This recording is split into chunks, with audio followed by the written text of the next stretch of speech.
Hello, welcome, and thank you for joining the second webinar training for YESS, Yarn Ethically and Sustainably Sourced.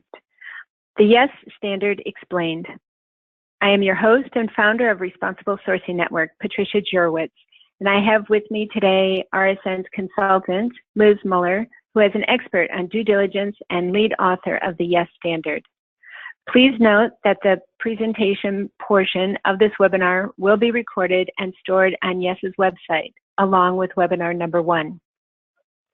The goal of these webinar trainings is to help spinners participating in the YESS feasibility assessments to understand the requirements of the YESS standard and to learn how to use the YESS tools to prepare for the on-site visits. The feasibility assessments aim to evaluate the YESS standard's appropriateness and application in a spinner's context. Our goal is to roll out YESS to all spinning mills globally. However, we first need to make sure it is applicable and implementable for spinners. All participants are currently in listen-only mode. Please save all questions until the Q&A portion of the webinar. At that time, if you would like to ask a question, please use the questions box in the GoToWebinar application or raise your hand and we will unmute your line. All of you should have already participated in or viewed the first training module, which introduced the YESS standard. If you have not done so yet, we recommend that you listen to and watch the training webinar so you understand the bigger context of YESS. Please note, we added subtitles to webinar number 1, which can be translated into 165 languages through YouTube. We will do the same for this webinar number 2. Let me now go over the agenda. In this training module, Liz will explain the following: a review of the 6 steps of due diligence and 2 categories of risk under the YESS standard. She will demonstrate how a spinner could approach and prepare a due diligence management system which conforms to the YESS standard, including how transaction documents can provide evidence of a shipment's origin. In the last part of the webinar, Liz will present the various components of the YESS assessment tool and report, or assessment workbook, including how they can be used to prepare for the upcoming or future assessments. We will also let you know what documents and procedures we would like to review or inspect when we visit your spinning facility. Finally, we'll open it up for questions. With that, I will turn it over to Liz. Thank you for the introduction, Patricia. Let's begin with a refresher on the 6 steps of the OECD due diligence guidance and the YESS standard. 1. Embed responsible business conduct in enterprise policy and management systems. 2. Identify potential and actual harm of forced labor in cotton production in the enterprise's supply chain. 3. Cease, prevent, or mitigate forced labor in cotton production in the enterprise's supply chain. 4.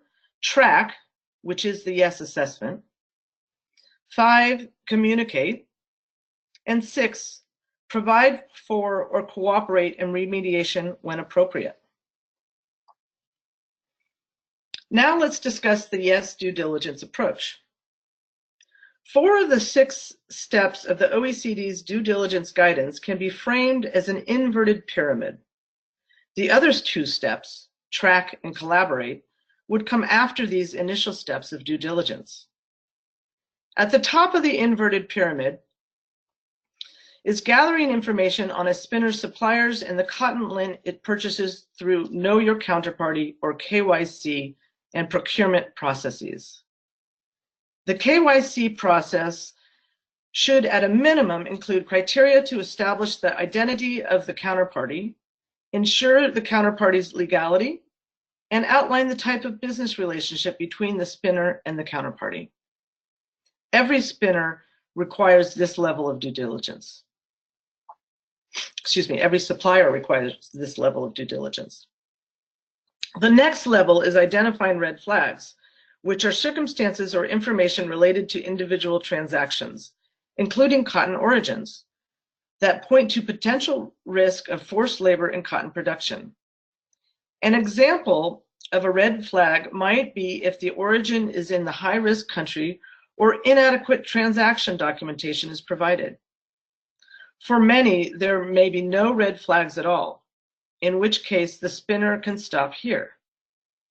If red flags are identified, then further due diligence is required to determine if actual risk of harm is actually or potentially occurring. Should actual harm exist, a spinner would be required to mitigate those risks, which means to take action to minimize those risks. I'll get into this in more detail a little later in the presentation. The concept of risk in the YESS standard can be divided in two categories: risks associated with the cotton lint and risks associated with the supplier. We will see these categories again when we discuss red flags. Risks associated with the lint should be assessed by looking at its characteristics, its source, and the plausibility of the cotton lint having originated from that source. This would include transit risks, including falsification of documentation or manipulation of the cotton lint, such as adding or switching cotton lint or its label. I would like to take a moment to clarify what risks YESS identifies versus risks that a spinner is expected to identify. YESS identifies risks that are present across the industry and are not supply chain specific. These risks include high-risk countries. Countries in this category have significant evidence of forced labor in their cotton production. High-risk countries for the YESS standard are Benin, Burkina Faso, China, India, Kazakhstan, Pakistan, Tajikistan, Turkmenistan, and Uzbekistan, and are listed in Table 2 of the standard, and determination details are in Annex 4. Low-risk countries. Countries in this category have no or insufficient evidence of forced labor in their cotton sectors. This includes all cotton-producing countries other than the 9 countries identified in the high-risk countries category. Branded or other identified cotton schemes that sufficiently assess, prevent, and mitigate risks of forced labor of distinct origin within high-risk countries. YESS would evaluate each scheme's criteria and process to assess forced labor at cotton farms and chain of custody and cotton management systems from farm to and hopefully through the gin and ginning process. Risks that a spinner is expected to identify include supplier risks that are determined through a KYC process. The KYC process should assess risks such as the legality of their operations, affiliations with high-risk areas or countries, or simply not providing sufficient evidence of origin. Risks in transportation routes that are determined through a transaction-level process to evaluate plausibility of origin and protection of the cotton lint's integrity during transit. Does it make sense for the stated origin? Are there any opportunities for repackaging and relabeling material during transit? Any discrepancies or abnormalities will trigger the need to conduct additional due diligence. During our upcoming trip, Patricia and I would like to review each spinner's KYC procedures, including steps that are taken when risks are identified. We would also like to discuss the possibility of referencing a supplier's International Cotton Association membership and standing with ICA's default list as a resource or possibly a requirement to categorize a supplier as low or high risk. A spinner must know at least the fundamentals about its supply chain in order to design and implement a risk-based due diligence program.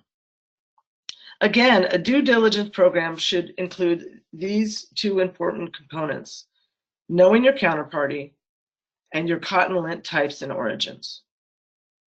Using the classic 6 questions of information gathering: who, why, what, where, when, and how, I would like to illustrate how to ascertain whether or not KYC and cotton lint evaluation processes are adequate and appropriate for a spinner's supply chain. This approach can be used to develop an appropriate program as well. Asking each of these questions should produce facts to gather and examine. We want to avoid evaluating the answers to each question as separate tick-the-box criteria. Instead, we need to evaluate the answers as a whole to see if the story it tells is plausible, complete, and with or without risks. Here's how I would analyze these questions and try to assess if the story makes sense. This spinner sourced cotton both from a trader and directly from a gin. The spinner should conduct KYC assessments of both suppliers and the cotton lint they supply. For the what, who, and why questions, the answers are fairly easy because they are typical suppliers of cotton lint. If I were assessing this spinner, I would ask, does the spinner confirm that the cotton characteristics match what is expected for the region? If the explanations are all plausible, the supplier are longtime traders, and the gin is a sophisticated one that sells directly to a spinner, then no red flags are identified. During our upcoming trip, Patricia and I would like to understand each participating spinner's sourcing models.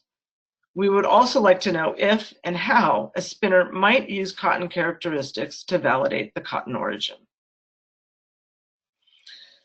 The spinner will also need to evaluate how it was transported. For example, was it transported through a region or country that is suspected of replacing or falsifying bale labels or documents of origin? In that scenario, a spinner should gain assurances that the lint it received was packaged, transported, and stored using proper chain of custody systems. For example, can we assess whether the cotton lint remained in the same container and was sealed throughout transit? Is the original bale tag on the bales? Or was it relabeled or repackaged?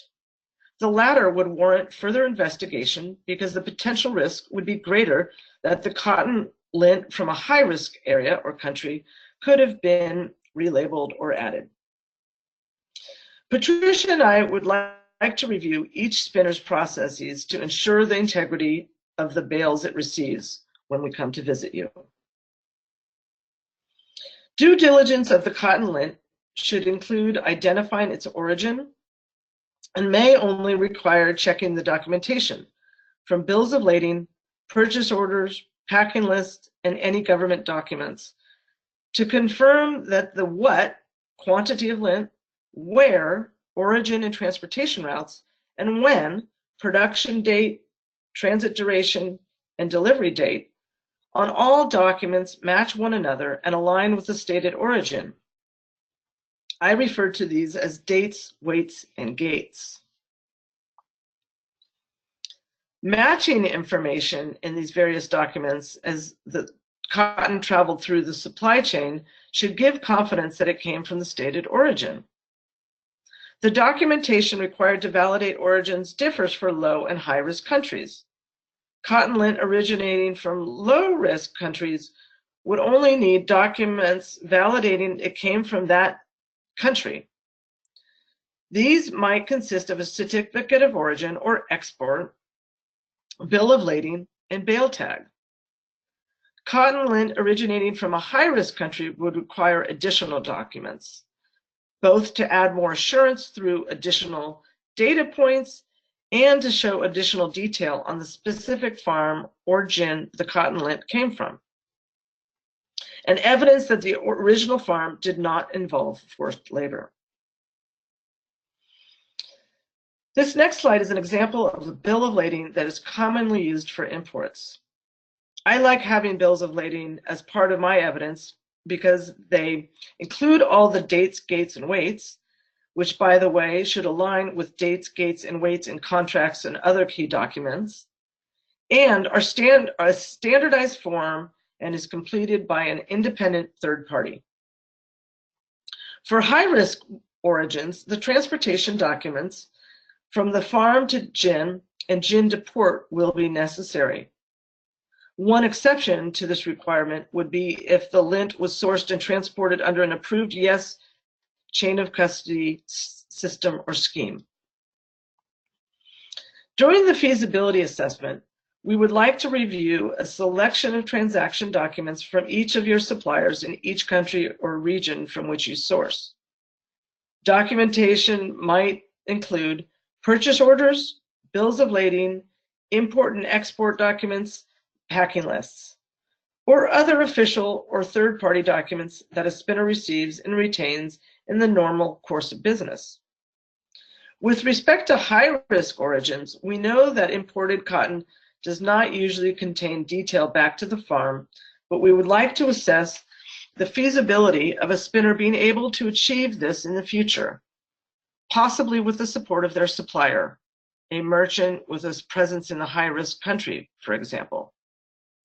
Alternatively, a spinner might rely on a branded or other identified cotton scheme to implement and ensure the integrity of the cotton lint's chain of custody system.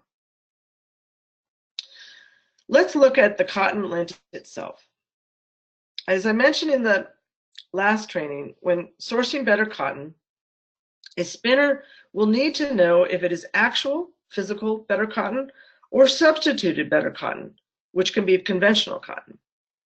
If the actual lint received is substituted cotton, have the farms where the cotton was produced been assessed to determine if forced labor exists? What were the chain of custody controls used during transit? It is also important to keep in mind that a spinner cannot outsource risk management to a branded or other identified cotton scheme, such as Better Cotton Initiative. Ultimately, a spinner is solely responsible for all cotton lint it receives or purchases. In other words, if a spinner uses a branded or other identified cotton scheme, that in itself does not meet the YESS standard. It would be prudent for a spinner to make certain that its service provider is performing all activities competently and that the mechanism itself is aligned with the YESS standard. During the on-site visit, we would like to inspect all documents related to branded or other identified cotton. For example, Better Cotton, Cotton Made in Africa, Fair Trade, to name a few. I would now like to introduce the YESS Assessment Tool and Report, or Assessment Workbook. The assessment tools are contained in a workbook that serves as the cornerstone of a YESS assessment, both as the tools for the spinner to review its program against the YESS standard, a gap analysis if you would, and how the audit team will capture their findings in a report. All of those that registered for webinar number 1 should have received a copy of the workbook on Thursday or Friday of last week, the 30th or 31st of August, which was sent along with a link to the recording of webinar number 1. The workbook is an Excel document that is called the YESS Assessment Tool and Report. The YESS Assessment Tool and Report, or Assessment Workbook, comprises 8 sections that cover elements of a due diligence management system. The following 4 sections are applicable to all participating spinners, regardless of the risk levels in their supply chain. Sourcing dashboard, management system checklist, mass balance calculation, and transaction details. The other 4 sections are only required for a spinner that sources from high-risk countries. These include an additional table in the sourcing dashboard to capture information on each identified red flag, questions specific to high-risk supply chains, additional transaction documentation, and high-risk mitigation action plan. A summary of findings is also included in the workbook, but that I will complete after the feasibility assessment. With the 4 steps of due diligence in mind, I will introduce the different sections of the assessment workbook. I will begin with the sourcing dashboards. The low-risk sourcing dashboard, which applies to all sourcing, both low and high risk, is where the spinner must provide an overview of its sourcing strategy and supply chain. The dashboard reflects the importance for a spinner to understand, identify, and map their supply chain, including immediate suppliers, origin of cotton lint, and volumes. You can see in this slide that there are separate dashboards for unprocessed or virgin cotton lint, spinning wastage, and recycled cotton, and for the information we asked the spinner to provide. Risk level, this is not required for recycled because it is exempt from the standard. Source, type, number of direct suppliers, amount of cotton purchased, and number of transactions. A spinner will need to either select from a drop-down menu whenever the instruction is to, quote, check something in the yellow row, or input requested information. A sample of a drop-down menu is shown at the bottom for recycled content dashboard for the type of cotton. For spinners preparing for the feasibility assessment, I ask that you all complete the sourcing dashboard in the workbook no later than the 11th of September. We will then have time to review your dashboard in advance, and we can then let you know what types of transaction we would like to inspect during our on-site visit so you can prepare documents in advance. A spinner sourcing from a high-risk area must complete an additional high-risk sourcing dashboard with information about identified red flags and an additional worksheet or checklist with questions specific to high-risk sourcing. We can see some of the information that is requested here. If the source has been deemed forced labor free and by whom, whether or not the supplier has acknowledged the spinner's sourcing policy and completed a KYC questionnaire, volumes and numbers of transaction. You will notice that in addition to the list of countries in high-risk categories, which would automatically raise a red flag, there is an option to list other or a low-risk country of origin. It is possible to have a high-risk supply chain, which is the focus of this dashboard, even if the cotton origin was a low-risk country. This would be due to a supplier or transit route risks, for example. We are not expecting a spinner to complete the high-risk sourcing dashboard for the feasibility assessment. However, we will want to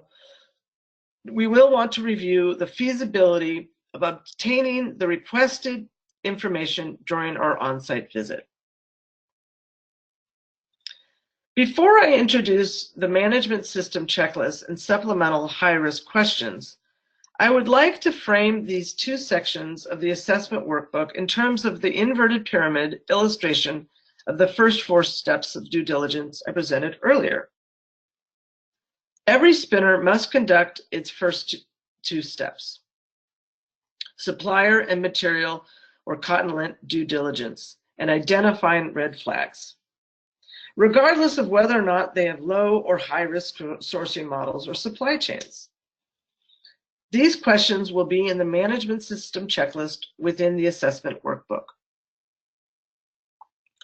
The third step only applies if red flags have been identified. If so, this finding triggers the next level of the pyramid, which is assessing whether a concrete risk or instance of forced labor exists in cotton production. At the very tip of the inverted pyramid is the 4th step, the requirement to identify and mitigate risk. This is only necessary if actual risks are present in the supply chain. A spinner that identifies red flags in their supply chain will need to complete the high-risk questions, which is contained in the workbook. In another sheet of the workbook, the management system worksheet is a complete set of approximately 110 questions that addresses requirements for each of the 6 steps of the OECD due diligence guidance and YESS standard. embed responsible business conduct in enterprise policy and management systems, identify potential and actual harm of forced labor in cotton production in the enterprise's supply chain, cease, prevent, or mitigate forced labor in cotton production in the enterprise's supply chain, track, communicate, provide for, or cooperate in remediation when appropriate. The management system checklist applies to all spinners. It begins with an overarching question. In this example, a request for a description of spinner's KYC or supplier due diligence procedures. This main question is followed by related sub-questions that aim to capture more specific details and address specific requirements of the YESS standard. This approach is followed throughout the checklist. Requirements regarding the actual policy or system as a main question, followed by questions to ensure that the system is implemented consistently. Sub-questions. The checklist contains a lot of questions because it covers all critical requirements set forth in the YESS standard. Since it is comprehensive, the checklist can be used by the spinner to guide the development of a sufficient due diligence management system or to prepare for the assessment. For example, it could be used to conduct a gap assessment to determine which policies, procedures, and processes the spinner already has in place and which need to be updated or developed. It can also be used by the assessment team as a checklist for all the topics as well as the specific questions that must be addressed during the assessment. A spinner is also required to complete this checklist prior to a real assessment. If you are a spinner participating in the feasibility assessment, we would appreciate you completing as much of the checklist as possible prior to our arrival. We can work directly with you to answer any remaining questions. For easy reference, the instructions I will walk through now are provided on the top of the checklist. During an on-site assessment, the assessment team will confirm each of the spinner's entries, validate that sufficient evidence was given, provide additional insight, and finally, make a determination of conformance by selecting from a drop-down menu in the last column. Let's walk through an example to illustrate how the checklist should be filled out. Question 4.1 asks, does an adequate Know Your Counterparty or KYC process exist? In this example, the spinner answered yes in the corresponding cell and cited a supplier questionnaire as evidence. This is the correct way to complete the checklist. Question 4.1 has several sub-questions that capture more specific details necessary to properly assess if the spinner's KYC process covers requirements of the standard. In our example, the spinner has listed their KYC questionnaire for the first sub-question and their purchase order for the two other sub-questions. The spinner has not conducted additional due diligence of their suppliers or provided them with any capacity building.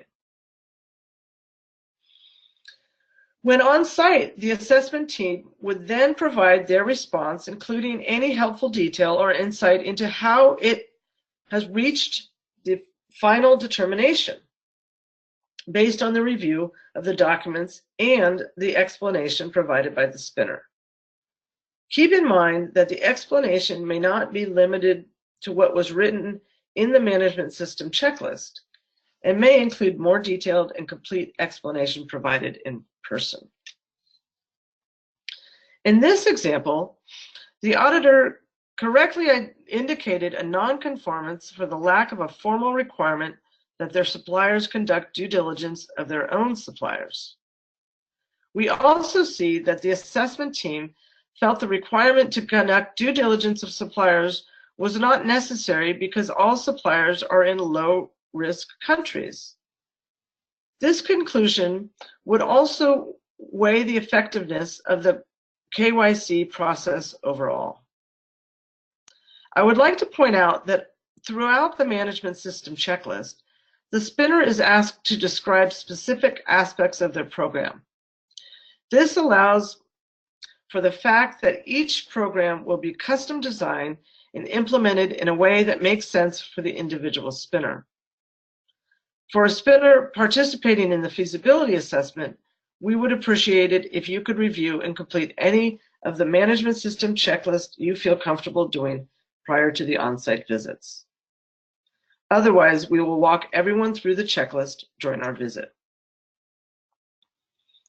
Now I would like to take a moment to discuss additional due diligence that would be required if a spinner is sourcing from a high-risk country.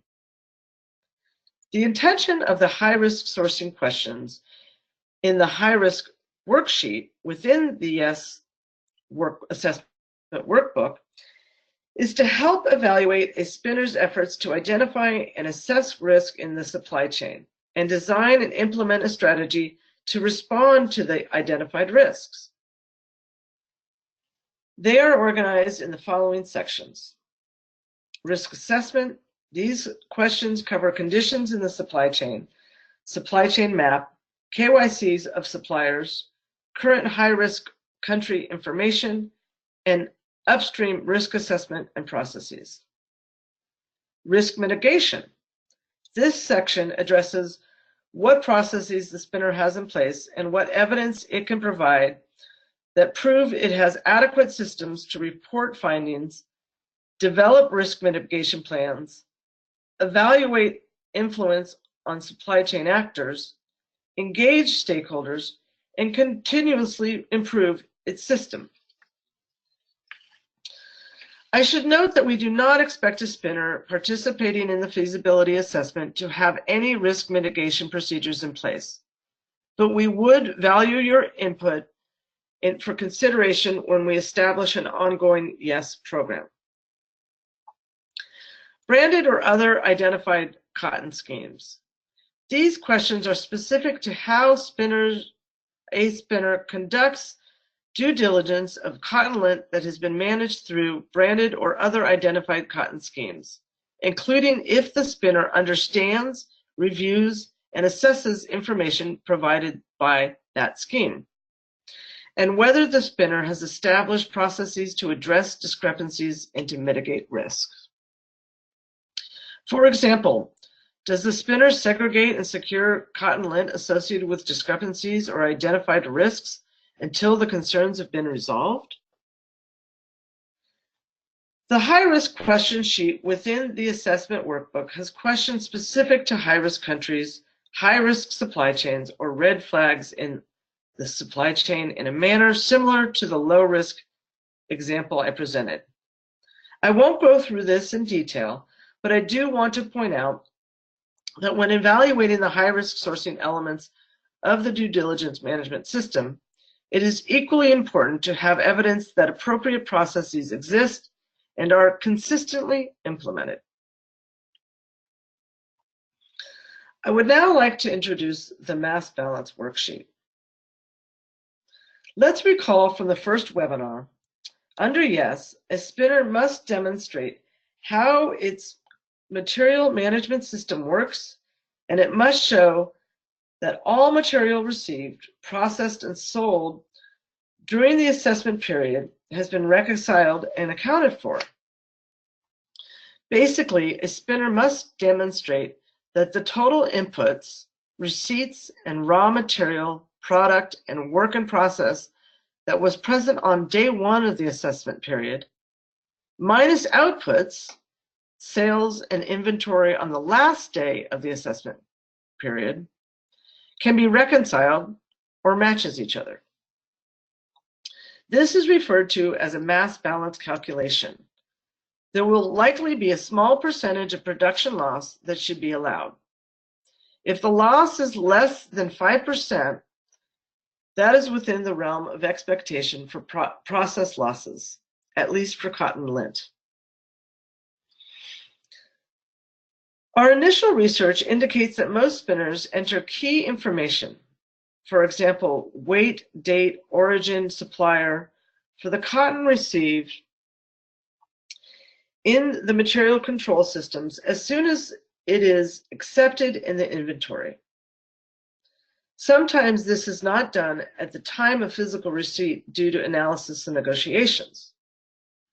A spinner should be able to account for all incoming materials, including other fibers and filaments used in final yard products, inventory losses and sales, and reconcile them in the mass balance calculation.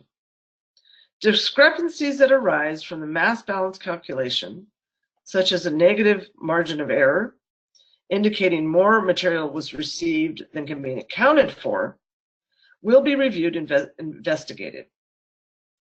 The calculations in the mass balance should all be defensible and available for review. The purpose of this exercise is to ensure that the material is correctly recorded and accounted for.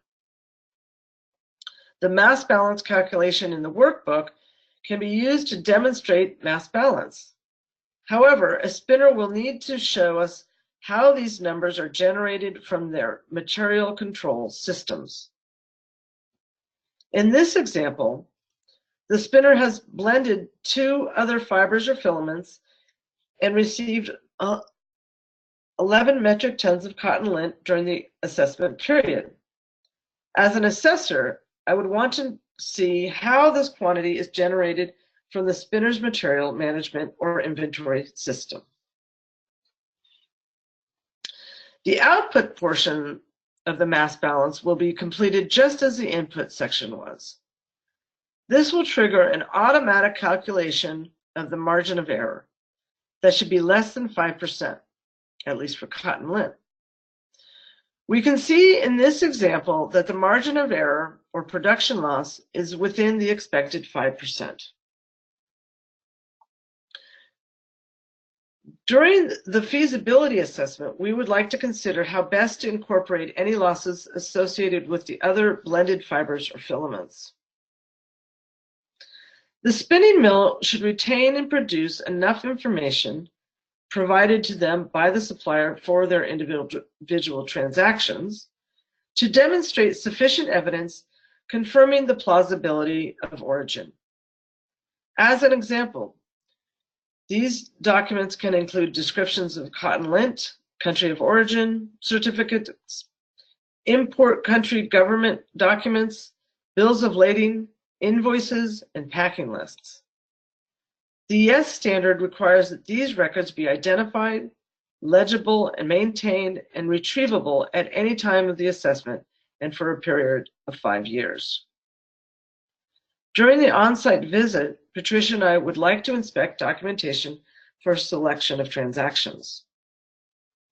Transactions from high-risk countries would require additional detail and documentation. First of all, lint that originates in a low-risk country would only require traceability back to that country.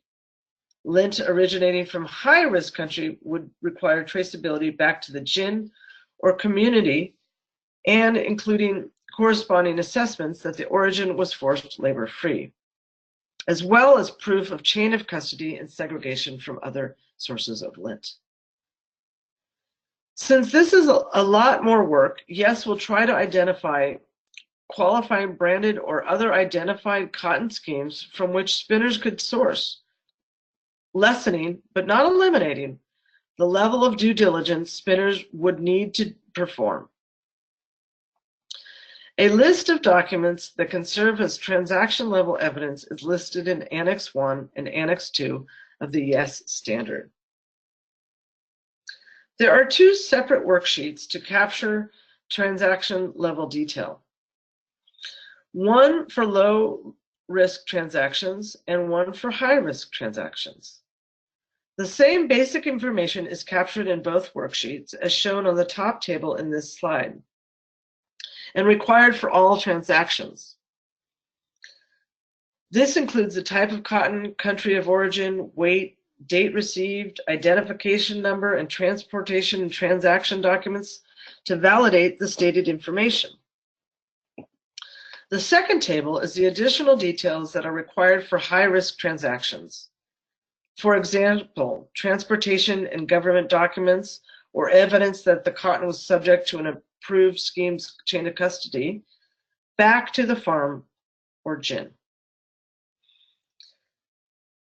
After we complete our on-site visit for the feasibility assessment, we will provide spinners with a summary that includes an overview of their operations, sourcing program, and conformance or non-conformance with the YESS standard, just as would be done during a regular audit. This next slide looks at the summary report conclusion. This section also includes a table of possible conclusions from which the assessment team will select their overarching conclusion. I should note that there is also a place where I will highlight any strengths of the spinner's due diligence management system. The high-risk mitigation plan portion of the assessment workbook is where a spinner will outline steps it plans to take or has begun taking to address any risks it has identified. Some of the key components that should be part of this plan include description of the risk, its severity or scale, planned mitigation measures, for example, to conduct an assessment of a farming community, partners, for example, who might do work in the farming communities, time frame and activities completion information. Since YESS is not an ongoing program at this time, spinners will not be asked to complete this. However, I do want you to understand this is an important step in the due diligence process. Let's take a moment to summarize what we have covered today. During this training, we have reviewed the first 4 steps of due diligence, introduced new assessment tools, and explained how a spinner should use these tools to prepare for the feasibility assessment. Other steps that will be part of an ongoing assessment program, including mitigating any identified risks, tracking progress, and collaborating, were introduced but not discussed in detail. We have also identified activities and documents Patricia and I would like to conduct during the upcoming visits. Review each spinner's KYC process, including steps that are taken when risks are identified. Understand each participating spinner's sourcing models. Learn if and how a spinner might use cotton characteristics and transaction documentation to validate the cotton origin. Review each spinner's processes to ensure the integrity of the bales it receives.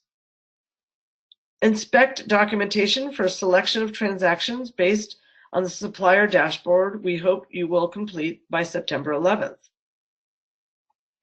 During the on-site visit, we would like to inspect all documents related to transactions we select, as well as any branded or other identified cotton, such as Better Cotton, Cotton Made in Africa, Fair Trade, to name a few. I will now let Patricia lead the question and answer portion of this webinar.